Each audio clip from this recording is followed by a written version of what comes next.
I'm going to be reading you a book today. I Love the Earth by Todd Pear.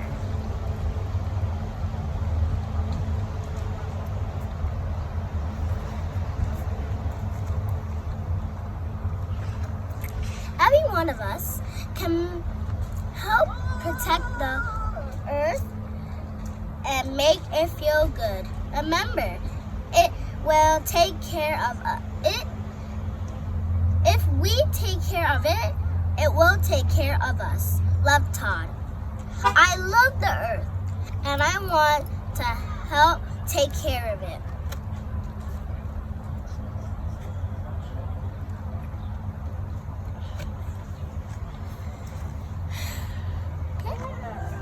I love the trees, and I want the owls to have a place to live.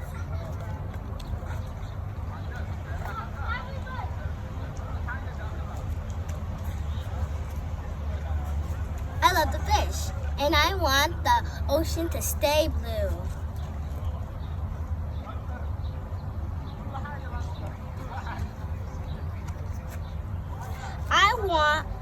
I love watching things grow, and I want there to be enough food for everyone.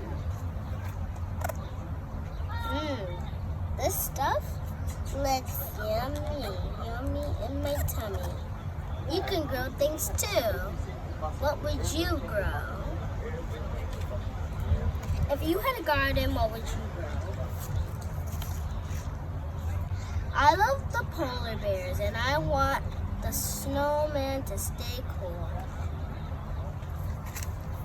And what is your favorite season? Since mentioning of that, I love to walk barefoot in the grass and shop at the farmer's market. I honestly like putting my feet in the grass.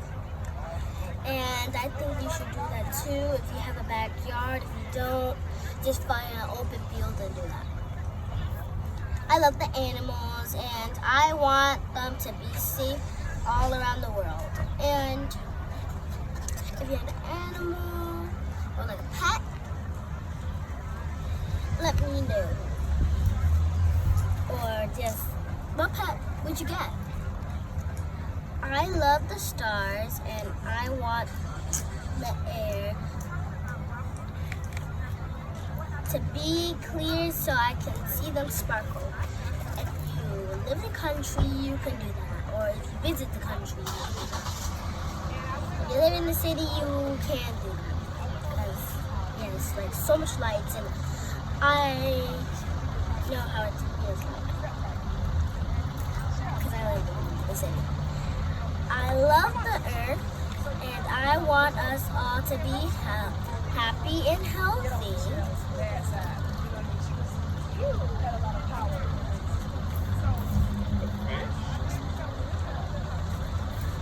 10 ways I can help the earth. Turn off the light. Number 1, turn off the lights when you're not in a place, in a room. Recycle.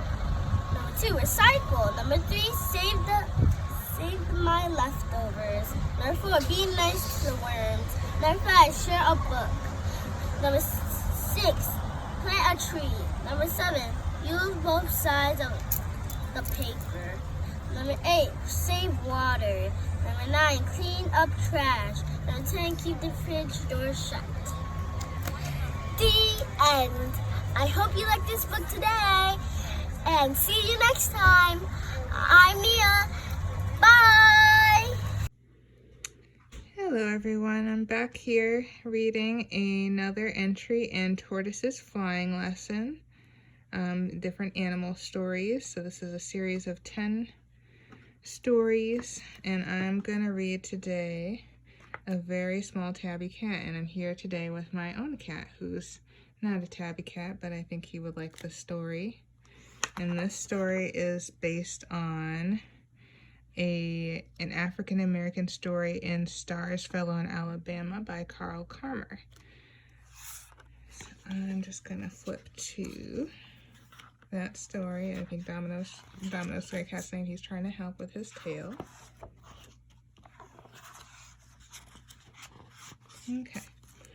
The very small tabby cat.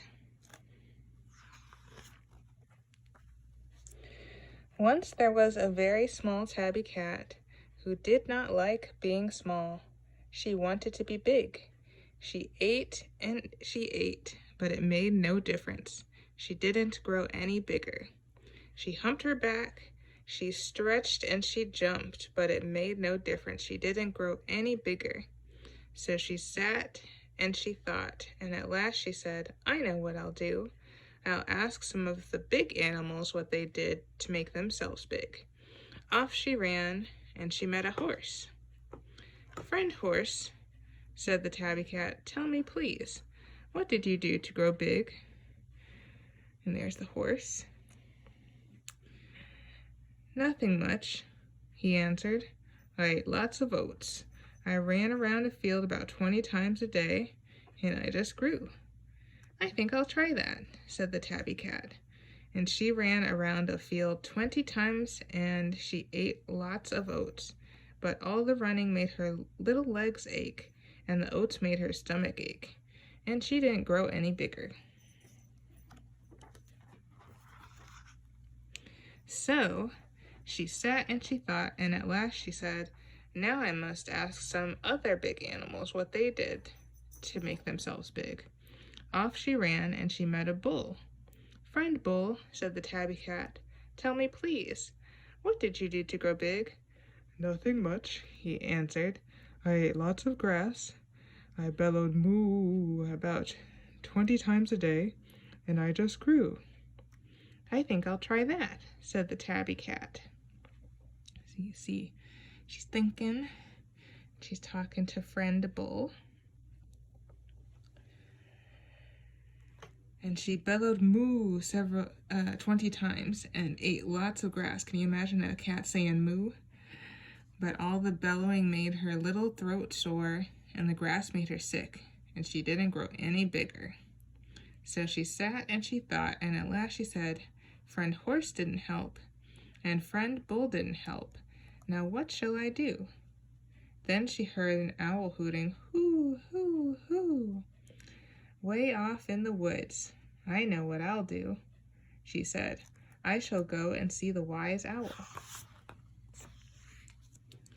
Off she ran, and she found the owl high up in a tree, blinking his big round eyes open and shut, open and shut. Friend owl, said the tabby cat, tell me please, what must I do to grow big? The owl closed his eyes and opened them again. Why do you want to be big? He asked. I want to be big, said the tabby cat, so that, well, if I get in a fight, I can win. The owl closed his eyes and opened them again. Has anybody ever picked a fight with you? He asked. No, she said, I am friends with everyone. Then you don't need to be any bigger, said the owl. But I am so small, said the tabby cat, that I always, always, always have to look up at the other animals. And I'm tired of that. I'd like them to look up at me sometimes. The owl closed his eyes and opened them again. Can you climb a tree? He asked. Yes, she said, I can.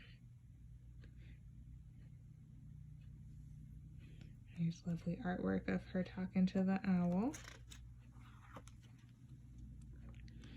Then you don't need to be any bigger, said the owl.